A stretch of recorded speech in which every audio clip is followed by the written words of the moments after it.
त्या ठिकाणी HIV चं प्रमाण खूप अगोदर खूप आहे. जास्त होतं, पण आता ते कमी झालेलं आहे. आता जर का आपण विचार केला तर बुधवार पेठेत HIV चं प्रमाण कमी आणि बाहेर वेगवेगळ्या हां, स्लम हां, हां. पॉकेट किंवा आजूबाजूच्या एरियामध्ये ते प्रमाण मोठ्या हं, हं. प्रमाणावरती आहे. पण त्या वस्तीमध्ये कमी आहे, कारण की हं. आता प्रत्येक महिला तेवढी जागृत झालेली आहे आणि ती स्वतः कंडोम यूज करतीये. कारण की जर का एखादा गंभीर आजार त्या महिलेला झाला, हं, तर हं. तो आजार म्हणजे भयान असतो आणि त्याची ट्रीटमेंट असेल, औषध उपचार असेल, ते खूप हार्ड असतं.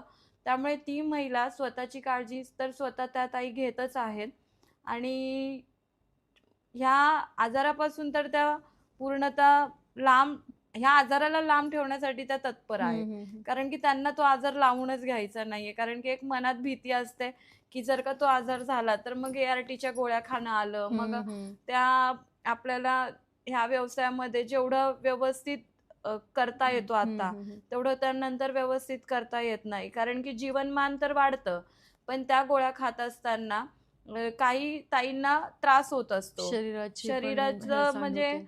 अ, काहींना त्या गोळ्या सूट होतात, काहींना त्या गोळ्या सूट सूट होत होत नाहीत. नसतात बरोबर. आणि त्या गोळ्या आयुष्यभर खाणं कंपल्सरी हं. असतं. त्यामुळे एक परत तो विषयच हे होतं, की अरे मी हा व्यवसायात गेले आणि म्हणून मला हा आजार झाला. हं.